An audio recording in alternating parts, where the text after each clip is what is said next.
Hypnose et addiction. Il convient d'abord d'être attentif au stade et type de consommation, la quantité, la fréquence, l'influence du contexte qui déclenche, la vulnérabilité individuelle, la sensibilité au stress, la génétique, les antécédents familiaux, mais aussi prendre en compte les signes précurseurs, les symptômes avant-coureurs. La consommation peut être occasionnelle, les premières fois, le test, les essais, les fêtes, les soirées spéciales, en présence d'amis ou de groupes. Sinon, une consommation plus régulière, avec les premiers signes, avec des effets néfastes sur la santé, comme les humeurs qui varient, les troubles du sommeil qui arrivent, des problèmes de concentration et d'appétit. La consommation peut être aussi nocive, elle augmente avec perte du contrôle de soi, des effets plus graves, néfastes sur la santé, sur les conflits relationnels, les responsabilités. On parle de dépendance physique alors dès qu'il y a tolérance. Le corps s'habitue à la présence régulière de la substance et développe une tolérance à ses effets. Ceci signifie des doses de plus en plus grandes. Le sevrage, lui, avec des symptômes de gravité variable, survient lors de l'interruption totale ou partielle de la substance ou du produit consommé. On parle de dépendance psychologique et comportementale.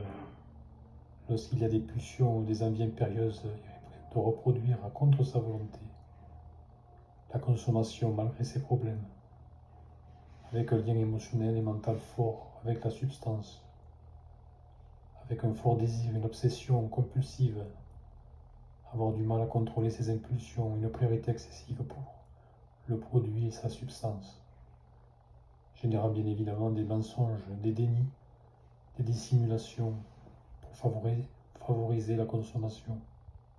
La consommation d'alcool, de tabac et de drogue et des comportements addictifs, comme le sport, les écrans, les jeux, ont des conséquences médicales et sociales dans la vie des personnes. Isolement, marginalisation, stigmatisation, déscolarisation, perte d'emploi, divorce, problèmes juridiques, financiers, maintien et apparition de troubles psychiques, dépression, troubles cognitifs, bipolarité et toutes les autres maladies chroniques, hypertension, problèmes cardiovasculaires. L'hypnose thérapeutique apporte un apaisement affectif, émotionnel, relationnel, corporel, physique et psychique, motivationnel aux patients pour leur permettre de reprendre le contrôle de leur vie et d'eux-mêmes, de favoriser l'estime de soi, limiter l'influence des autres, modifier ses pensées, ses croyances sur eux-mêmes et sur les substances, renforcer les modes de vie sains, aide aussi à mieux supporter le manque, d'envisager un changement des modes de consommation, des contextes, des conséquences sur la vie personnelle, sociale, professionnelle et financière, de renforcer de nouveaux modes de consommation à moindre risque pour le cerveau, en réduisant les comportements problématiques et l'usage nocif, abusif de substances et de produits.